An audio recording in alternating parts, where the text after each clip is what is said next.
Spring had come. The warm winds smelled exciting, and all outdoors was large and bright and sweet. Pa was breaking the prairie sod with Pet and Patty hitched to the breaking plow. The dead grass was so tall and thick that it held up the sod. One day, Laura and Mary were helping Ma get dinner. Baby Carrie was playing on the floor in the sunshine, and suddenly the sunshine was gone. "I do believe it is going to storm," Ma said, looking out the window. Laura looked too, and great black clouds were billowing up in the south across the sun. All of a sudden, Pet and Patty came running from the field, Pa holding on to the heavy plow, bounding in long leaps behind it. "Prairie fire!" he shouted. "Get the tub full of water! Put sacks in it! Hurry!" Laura Ingalls Wilder's description of a prairie fire in Little House on the Prairie is not a piece of overwrought fiction. For 19th century pioneers in the upper Midwest, prairie fires were a dangerous and often fatal part of the homesteading experience. Thick, succulent prairie grass, combined with newly sown crops and an ever-present wind, gave fires plenty of fuel to move swiftly and deadly. Consider the following article from the October 20th, 1876 Fergus Falls Weekly Journal. One of the most remarkable instances of suffering and loss by prairie fire occurred on Wednesday afternoon on the Flats, about 4 miles this side of Campbell Station. It appears that Alden Johnson and H.P. Stevens, who reside near Wall Lake, while on their way to Campbell Station with an ox cart team loaded with wheat, saw a furious prairie fire approaching from the southwest. They thought it quite a distance, but deemed it prudent to set a backfire. But the advancing flames came upon them so rapidly that before they succeeded in lighting a match in the wind, the demon was upon them. Seeing their attempts were in vain, they threw themselves on their faces in the grass, and the roaring and mad sea of flames swept over them. It was a terrible moment. Mr. Stevens gives a very intelligent account of the case. He says they deliberately fell on their faces knowing it was their only hope. But for a time, they abandoned all hope of their lives. Johnson and Stevens survived, but their condition was severe. The journal article describes the men as covered in blisters and concludes their condition was horrid to see and awakens the keenest feelings of pity. Of all the challenges that settlers faced, fire was certainly at the top of the list. It was enough of a concern that as early as October 1871, a fire committee was formed in Fergus Falls to adopt some means of fire protection. The committee decided to install a pump at George B. Wright's sawmill to pump water from the Otter Tail River. Wright, the first major investor in Fergus Falls, offered to pay for the pump if others chipped in for a hose. Now we're unsure what became of this venture since no further mention of the project can be found. In the meantime, fire was an ever-present danger. And of course, in those days, once a fire started, it was very difficult to put out. The May 6, 1874 Fergus Falls Advocate reported on numerous prairie fires that season, including one that swept into town from the east and destroyed much of Jacob Austin's dam with a loss of over $500. Another fire in Western Township destroyed William Fabian's homestead, severely injuring his father-in-law. According to the Advocate, Mr. Fabian's losses amounted to $250. His neighbors contributed food and money for the family's immediate relief. Another fire that spring, though, was considered arson. Again, the Fergus Falls Advocate reported the criminal practice of travelers setting prairie fires resulted in the destruction of Edward Suley's barn, granary, kitchen, seed wheat, and a large amount of rails, the fruit of his winter's work. Loss is about $250, for which he is not likely to bear. The man who would wantonly fire a prairie at this season of the year ought to be roasted a while by the fire he kindled. Apparently, the spring of 1874 was especially bad, as the Advocate reported on even more fires in their May 7th edition.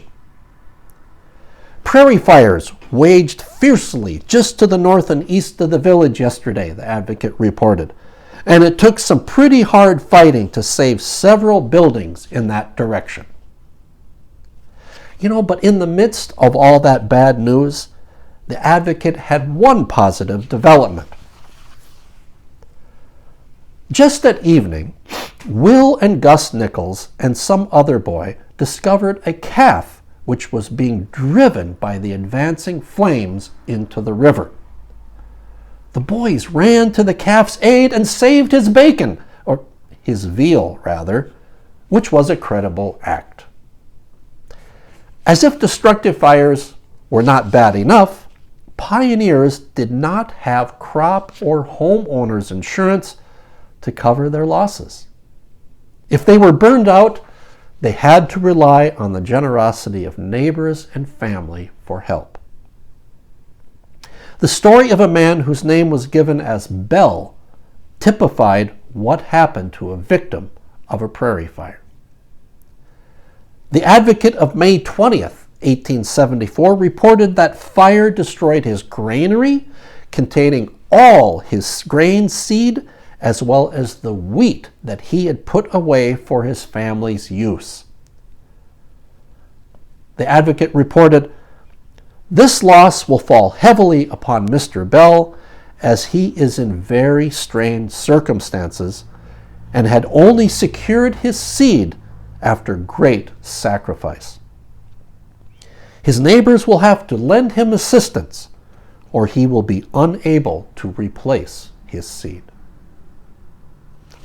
Now, as if dry conditions on the prairie were not enough, things got worse with the arrival of the railroad. Now, the Northern Pacific Railroad became the first rail line to reach Perham in 1872.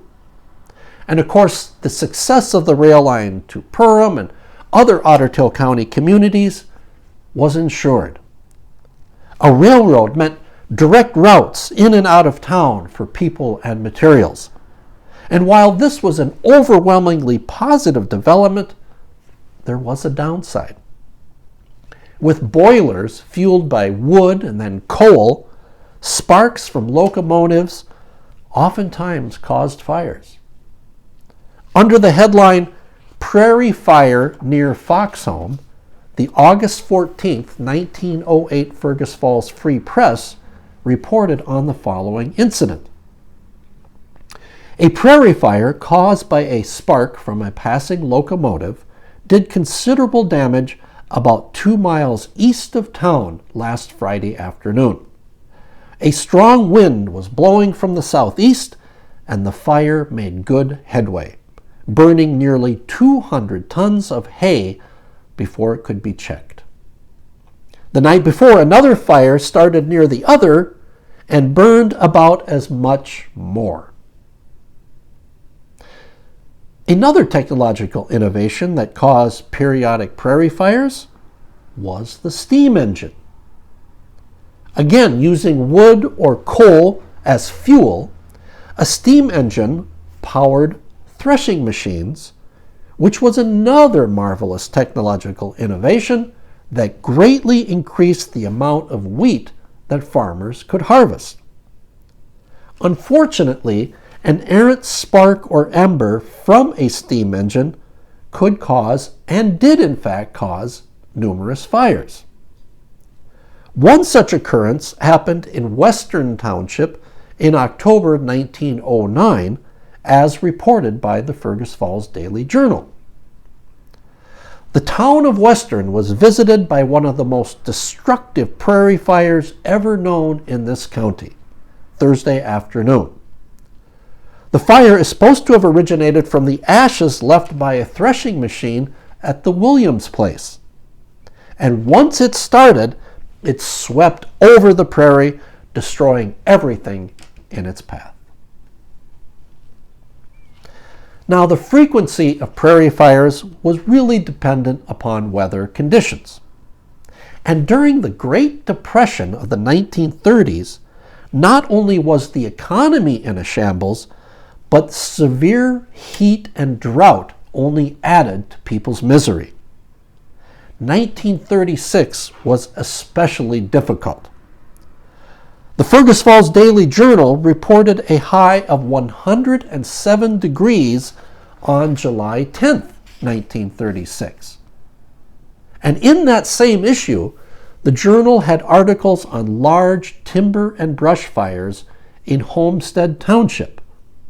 There were also peat fires in Carlisle Township and thousands of acres of burning pasture land in neighboring northwestern Clay County. So whether it is 1874, 1936, or 2020, the fact remains that people, land, and structures are exposed to the potentially devastating effects of fire. The difference today is there are a myriad of laws and regulations designed to warn people of dry conditions and to limit when and where fires can be built. But in the early decades of Otter Tail County, people were especially vulnerable as they did not have these kind of precautions. When a homesteader lost a home, livestock, or crop to fire, they did not have warning or a safety net to fall back on. Pioneers had to rely on themselves and their neighbors to survive.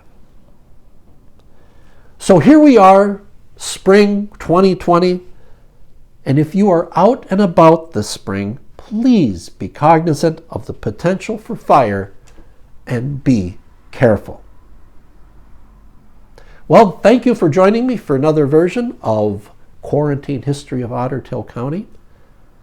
Next time, we will be exploring preservation. May is Historic Preservation Month, so join us for a fascinating series of historic preservation in Otter Tail County. Thank you very much, and we'll see you soon.